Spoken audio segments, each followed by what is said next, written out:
Olá, aqui é Gustavo Abadi e é uma alegria poder gravar esse vídeo. E eu queria rapidamente assim, explicar como é que foi essa minha travessia. Em primeiro lugar, eu queria dizer duas coisas. Primeiro é que esse vídeo aqui não está sendo feito e nem pode ser usado para provocação.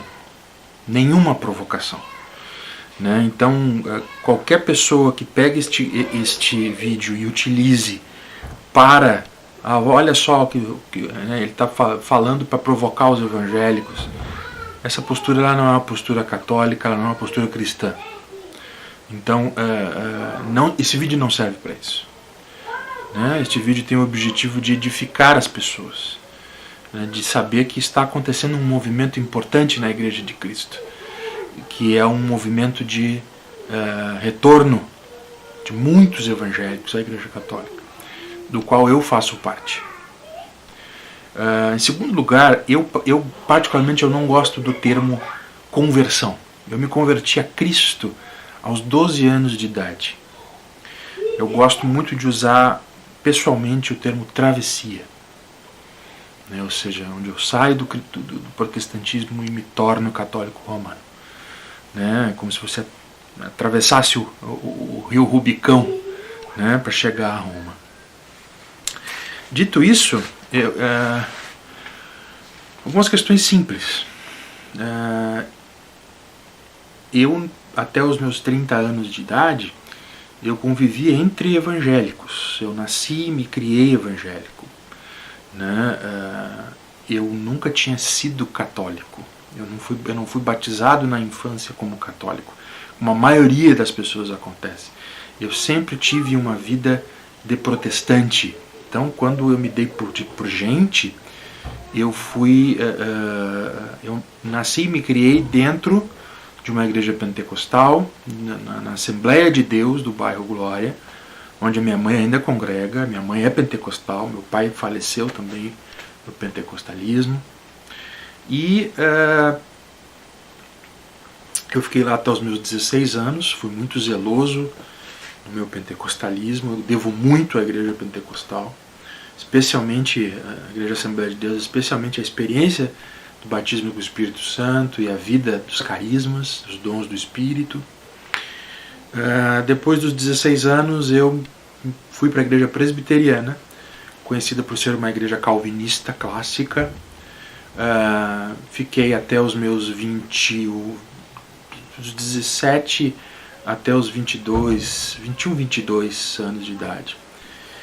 Depois eu tive uma experiência muito boa na igreja anglicana e dentro do anglicanismo a igreja episcopal carismática, onde eu fui ordenado pastor. Presbítero, né? Eles conservam os três graus da ordem. Na medida em que eu fui mudando de comunidades protestantes, que eu fui me tradicionalizando, algumas inquietações que eu tinha com o catolicismo foram mudando. Como eu disse, eu fui criado na Assembleia de Deus, e na Assembleia de Deus o anticatolicismo é muito forte. O protestantismo em geral ele é muito forte, mas em algumas denominações protestantes é mais forte do que outras. No caso da Assembleia de Deus é isto. Era muito mais forte lá, a ponto das pessoas entenderem o catolicismo romano como uma seita.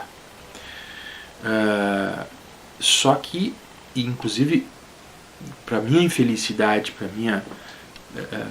minha vida de penitências, eu ensinei isso. Então eu sei o que se passa na cabeça das pessoas que ensinam que a Igreja Católica Romana é uma seita. Né? Similar a macumba, que a igreja católica é a prostituta da Babilônia, etc. Qual é o problema disso? O problema é que a grande verdade é que eu não convivia com católicos genuínos. Para você ter uma ideia, eu tinha só um tio que tinha se tornado católico, uma família toda de pentecostais. E este tio era um homem muito bom, continua sendo um homem muito bom, porque afinal de contas é vivo, mas ele não testemunhava a fé. né, de uma forma íntegra, de uma forma que pudesse contrastar em termos apologéticos ao resto da família. Né? Então a gente sempre enxergava ele como uma pessoa que né,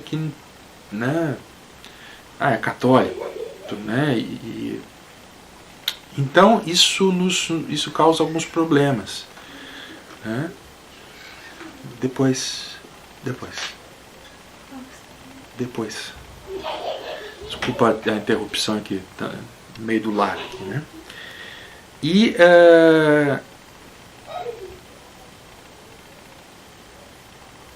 então assim, eu sempre tive uma visão complicada a respeito do catolicismo, uma visão ruim, reducionista, mentirosa, especialmente porque o que eu recebi das pessoas, dos meus mestres, era mentiroso também. Mas isso foi mudando na medida em que eu fui saindo de algumas denominações mais fundamentalistas, indo para umas mais abertas, mais que levam a racionalidade a sério. Há um ponto em que eu fui, em que um pastor presbiteriano, ele disse: Gustavo, você precisa fazer um curso de ecumenismo. E eu fui fazer um curso de ecumenismo na Escola Superior de Teologia aqui da ISLP, da Igreja Evangélica de Confissão Luterana no Brasil, e tinha gente de todo tipo, sabe? Católicos, evangélicos, presbiterianos, luteranos, batistas, metodistas. E foi muito, apesar de ser um ambiente minado pela teologia da libertação, foi muito bom para eu poder conhecer as pessoas, saber que existe direita e esquerda dentro das denominações. E aos poucos, né, eu fui me tradicionalizando, se é que eu posso te falar assim. Né? Dito isso, já na igreja anglicana, com 22 para 23 anos, eu já vinha pondo em xeque algumas das crenças que eu tinha, né, a respeito do catolicismo romano. Já fazia 3, 4 anos em que eu estava assim, estudando a fundo o assunto, lendo o catecismo, lendo documentos, procurando entender por que é que o catolicismo dizia uma coisa e praticava outra. Isso porque assim, eu tinha uma visão muito caricatural da Igreja Católica. É o chamado espantalho, né? E quando você vai desmanchando esse espantalho, você vê que na verdade ele não é aquilo que ele diz ser. Então ocorre que eu e a minha esposa, nós estávamos incumbidos de criar uma missão episcopal aqui no Rio Grande do Sul, do ramo em que nós estávamos inseridos.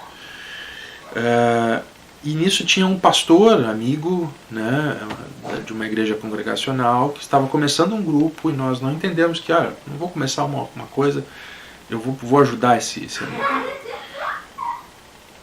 E nós começamos a conviver com eles, com uma comunidade congregacional que era muito opressora, no sentido de todo mundo quer saber da vida das pessoas. Tá? Até que chegou um ponto que ficou insustentável. Né? Não reconheceram as minhas ordens, não reconheceram o meu esforço, e nós nos atritamos e decidimos sair.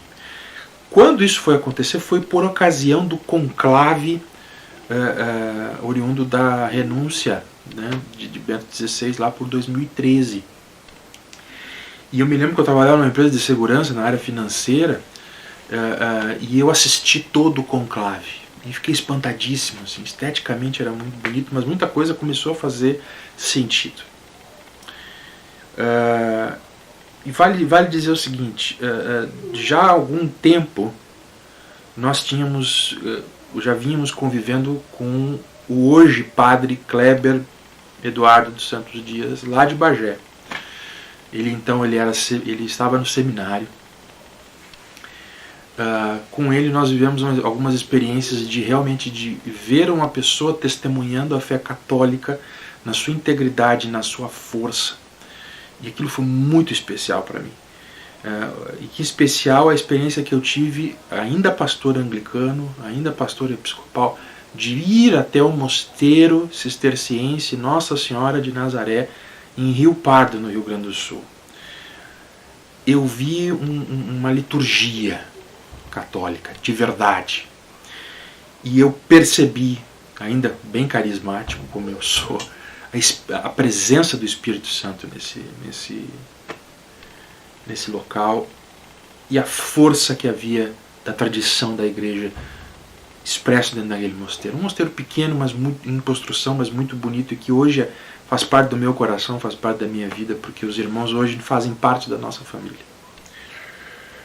E eu tive uma experiência muito rica lá nesse mosteiro, nós participamos das horas completas com eles, e foi impressionante.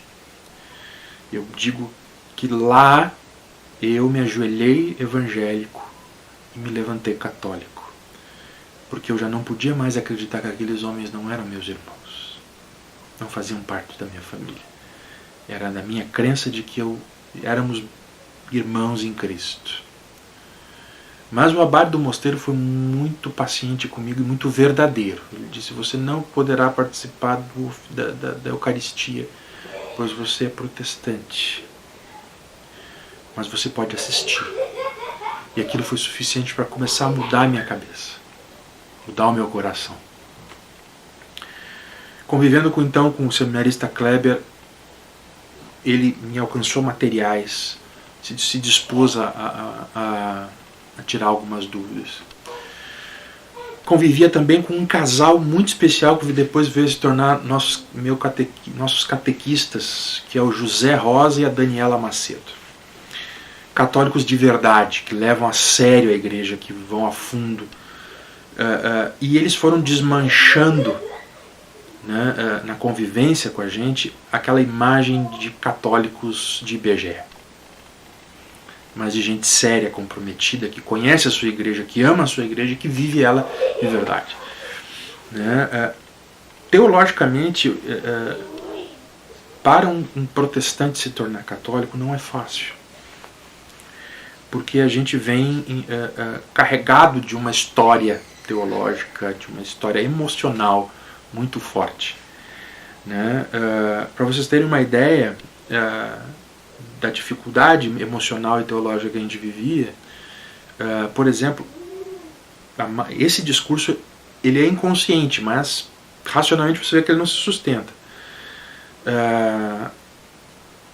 Existe uma corrente que graça dentro do protestantismo, e até um pouquinho às vezes ela aparece de novo dentro da Igreja Católica, mas ela é muito perigosa, que é o restauracionismo. O que quer dizer isso aí? É aquele pensamento de que até o ano 300 depois de Cristo, né, a igreja primitiva se manteve, e aí com Constantino, com a chamada, quando o cristianismo se torna a religião oficial do império, que não é verdade, né, mas que algumas igrejas protestantes vendem essa mentira, a igreja entrou num período de trevas. E só foi despertar lá no século XVI com Martinho Lutero, com o Renascimento e com as reformas protestantes. Então, a igreja passou 1200 anos na escuridão, no cativeiro babilônico, e o Espírito Santo não agiu. Veja, isto racionalmente por si só não se sustenta, porque você tem ali algo muito grave, que é dizer que Deus não foi onipotente e descumpriu as suas promessas de guardar a sua igreja. Eu acreditava nisso, muitos evangélicos acreditam nisso, e é por isso que é tão difícil fazer a travessia. Mas isso foi se desmanchando quando começou a cair a ficha, quando eu comecei a conviver e conhecer as tradições cristãs, conhecer os autores cristãos através desse casal, através do Kleber. Mas não é possível. Então, quando a gente se atritou com essa comunidade que a gente vivia, chegou um momento em que a gente disse: olha, não dá mais para ficar. Eu disse para minha esposa: ou nós voltamos para a igreja presbiteriana, ou nós vamos definitivamente para a igreja católica. E minha esposa por dentro já estava assim, um coração disposto, eu dizia que ela era uma criptocatólica. Se você olhar aí no YouTube tem, né, coloque aí como me tornei católica, que é o testemunho da Camila. No outro vídeo eu fui abri muito mais essas questões, mas o que eu posso dizer para vocês é o seguinte: o que me trouxe à Igreja Católica foi o Espírito Santo, que mexeu no meu coração, e eu acredito firmemente que eu não estaria aqui se não fosse a vontade de Deus. Que esta é a Igreja de Jesus Cristo, que Ele fundou esta igreja e me chamou para ajudar a viver a fé com intensidade, com alegria, com fervor. E muitos evangélicos, muitos protestantes que estão se tornando católicos estão vindo com esta mesma pegada, com essa mesma vibe. Então a ideia é justamente explicar isto, né? O que me fez me tornar católico, eu li Scott Hahn, eu li Chesterton, eu li John Henry Newman, homens, mas assim, o que me trouxe foi, de fato, o testemunho vivo através das pessoas. Um testemunho que não era sectário, que não rejeitava as pessoas, mas muito pelo contrário, que acolhia e explicava com amor, como manda o Concílio Vaticano II. Né? Lá no Decreto Unitatis Redintegratio, ele diz para os fiéis viverem a fé com intensidade. Uma vida de testemunho, uma vida de santidade, para que aqueles que estão fora possam ver a luz da fé. E eu vi a luz da fé na vida do Kleber, na vida do José, na vida da Dani. E foi isso que nos trouxe. Vejam, eu fui ordenado ministro anglicano no dia 7 de junho de 2012. No dia 1º de julho de 2013, eu colocava os pés dentro de uma igreja católica, na paróquia Auxiliadora, em onde nós vivíamos a nossa primeira missa.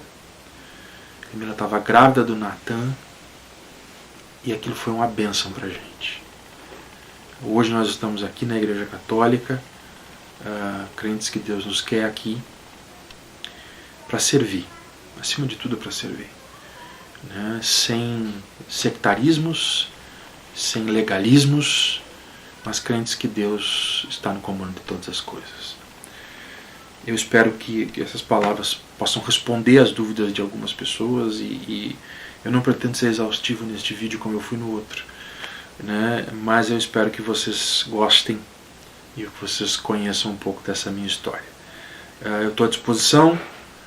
Deus abençoe vocês e obrigado. Até!